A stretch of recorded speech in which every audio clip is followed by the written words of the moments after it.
नमस्कार, मैं जितेंद्र चतुर्वेदी।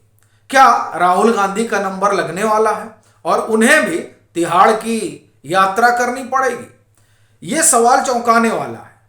वह इसलिए क्योंकि अगर विमर्श में देखें तो पिछले कई दिनों, महीनों और सप्ताह से एक पार्टी और एक नेता खूब चर्चा में है। वो नेता है अरविंद केजरीवाल और पार्टी उनकी आम आदमी। उसी के संदर्भ में यह चर्चा होती रही कि अब इनको तिहाड़ जाना पड़ जाएगा। लेकिन अचानक जब बात राहुल गांधी, सोनिया गांधी, कांग्रेस की उठती है तो जाहिर तौर पर कौतूहल बढ़ जाता है। और यह कौतूहल कांग्रेस में बहुत है। वहां भी अब इस बात को लेकर चर्चा चल पड़ी है कि क्या होने जा रहा है। अब ये जो मामला दरअसल उठा है तिहाड़ जाने का और जो हलचल पैदा हुई है कांग्रेस के भीतर, उसकी वजह ईडी की कार्रवाई है। दरअसल ईडी ने जो एजीएल है उसकी कोई 751 करोड़ रुपए की संपत्ति को सीज किया है। वो दिल्ली, मुंबई और लखनऊ स्थित जो उनकी कुछ एक संपत्तियां हैं, उनको लेकर यह कार्रवाई ईडी ने की है। लेकिन बड़ा सवाल यह है कि ईडी ने यह कार्रवाई की क्यों है, एक, और दूसरा यह क्यों कहा जा रहा है कि राहुल गांधी और सोनिया गांधी का संकट बढ़ने वाला है। दरअसल ये जो पूरी कहानी है उस पर हम सिलसिलेवार तरीके से आते हैं। दरअसल जिस एजीएल की हम लोग बात कर रहे हैं वो 3 अखबार निकाला करती थी, नेशनल हेराल्ड, नवजीवन और कौमी आवाज। और ये जो कंपनी है ये 1932 में बनी और इसका जो चर्चित नाम अगर हम कहें तो अखबार के नाम से ही जानी जाती रही, नेशनल हेराल्ड। और ये जो एजीएल है वही इन सबको निकालती थी। ये एजीएल जो है ये 1932 में बनी अखबार निकलता रहा, धीरे धीरे जो है ये घाटे में चली गई। जब घाटे में चली गई तो कांग्रेस ने इसको घाटे से उबारने के लिए 90 करोड़ रुपए का लोन दिया। अब सवाल इस पर भी खड़ा होता है कि क्या कोई पार्टी किसी इस तरह के एंटिटी को लोन दे सकती है क्या? ये बहुत बड़ा सवाल है। और दरअसल यहीं से जो सवाल खड़ा हुआ उसने कांग्रेस से ज्यादा गांधी परिवार के संकट को बढ़ा दिया। क्यों? अब ये 90 करोड़ का लोन देते हैं और उसके बाद में 2010 में एंग इंडियन प्राइवेट लिमिटेड कंपनी बनती है और उस कंपनी में जो बड़ी हिस्सेदारी होती है वो राहुल गांधी और सोनिया गांधी की होती है। तकरीबन 70% के आसपास आप ये कहें कि इनके पास शेयर होते हैं।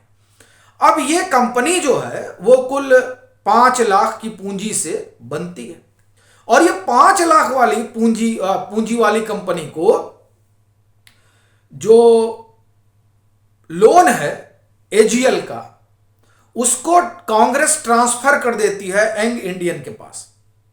यानी कि आप ये समझिए कि एंग इंडिया जो 5 लाख की पूंजी से बनी, उस कंपनी के पास 2000 करोड़ रुपए वाली एजीएल का स्वामित्व आ गया।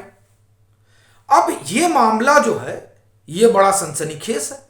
अब इसी को लेकर सुब्रमण्यम स्वामी कोर्ट का दरवाजा खटखटाते हैं और कहते हैं कि ये सीधे सीधे जो है वो फर्जीवाड़ा है और ये आरोप लगाते हैं कि ऐसा कैसे हो सकता है कि ये जो कंपनी है ये पहली बात तो ये कंपनी जो इसकी हमने आपको पूंजी बताई, इस पूंजी से क्या 2000 करोड़ रुपए की कंपनी को एक्वायर किया जा सकता है? एक, दूसरा, क्या कांग्रेस जो कि एक राजनीतिक दल है और वो क्या किसी को कर्ज दे सकती है? ये जो सवाल है उन सवालों के घेरे में ये आप एक तरह से कहें कि जो एंग इंडियन है वो फंस जाती है। और उसके बाद आईटी का ऑडिट होता है, यानी इनकम टैक्स जो है वो ऑडिट करता है और तब पता चलता है कि साहब ये जो एंग इंडियन के पास ये एजीएल की पूरी प्रॉपर्टी आई उससे जो तमाम आय वगैरह हो रही है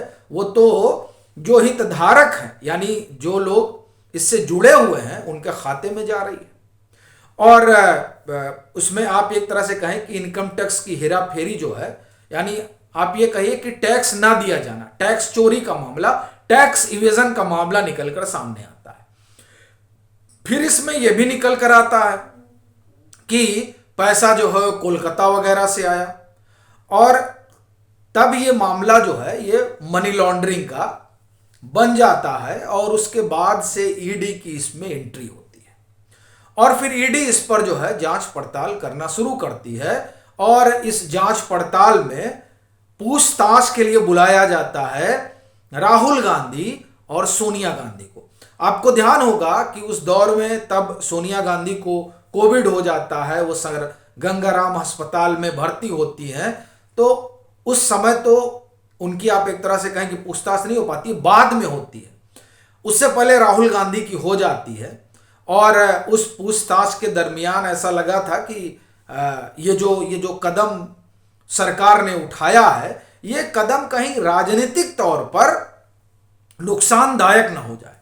लेकिन आप देखिए कि जब राहुल गांधी को बुलाया गया, जब सोनिया गांधी को बुलाया गया, ईडी ने पूछताछ के लिए बुलाया, तब मतलब जहां इनकी सरकार है कांग्रेस की, वहां भी कोई बहुत भारी धरना प्रदर्शन देखने को नहीं मिला।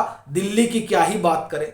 नहीं तो ऐसी परिस्थिति में तो आप ये कहें कि कांग्रेस के कार्यकर्ताओं को टूट पड़ना चाहिए था। कायदे से ही होता भाई, कांग्रेस के सबसे बड़े नेता हैं। अभी भी आपको ये ध्यान होगा कि जब शरद पवार को सम्मन हुआ या नहीं हुआ, लेकिन ये खबर आई, और उस खबर के बाद जब शरद पवार चले तो किस तरीके से एक हुजूम जो है, आप ये कहें कि आने का एक डर प्रशासन को सताने लगा था, और फिर प्रशासन को लगा कि साहब ये तो मामला गड़बड़ हो जाएगा। और ये माना जाता है कि दरअसल ये जो खबर रही वो बड़ी गेम चेंजर साबित हुई एनसीपी के लिए उस चुनाव के दरमियान, जो 2019 में विधानसभा का चुनाव हुआ था।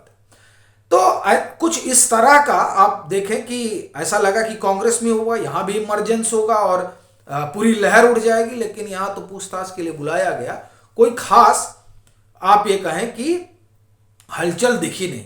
लेकिन हां, ये जो जब्ती वगैरह हो रही है, इस जब्ती ने कांग्रेस को आप एक तरह से कहें कि गहरी पीड़ा दी। और मैं ये क्यों कह रहा हूं, वो इसलिए कह रहा हूं कि ये जो पनौती वाला शिगुफा छेड़ा जा रहा है, दरअसल ये शिगुफा बता रहा है कि किस तरीके की पीड़ा में कांग्रेस इन दिनों है। चूंकि उसका ये सब तो सुहा नहीं रहा है ना, चूंकि अब ईडी शिकंजा कस रही है, तो ईडी के शिकंजा कसने का मतलब ये हुआ कि जो आरोप लगे हैं उन आरोपों पर एक बार फिर से चर्चा होगी। और दरअसल ये चर्चा कांग्रेस के लिए, अगर आप ये कहें कि राजनीतिक तौर पर, तो बहुत ठीक नहीं कही जा सकती। क्योंकि ये चर्चा होगी तब यंग इंडिया की बात आएगी, नेशनल हेराल्ड की बात आएगी, बात ये भी आएगी कि देखिए साहब कैसे हजारों करोड़ रुपए की प्रॉपर्टी जो है वो महज कुछ लाख रुपए में एक्वायर कर ली जाती है। ये देखिए, ये अपने आप में बड़ी जादूगरी है कांग्रेस की कि 5 लाख रुपए में, यानी जो आप इस कंपनी को देखिए यंग इंडिया, और वो 2,000-2,500 करोड़ रुपए की प्रॉपर्टी एक्वायर कर ले रही है। तो अब इसे लेकर स्वाभाविक बात है कि कोई भी साधारण सा आदमी चौंकेगा कि 5 लाख वाली कंपनी कैसे 2,500 करोड़ रुपए कंपनी ले सकती है भाई। और दरअसल इसी सामान्य ज्ञान के सवाल ने कांग्रेस के लिए समस्या विकट कर दी।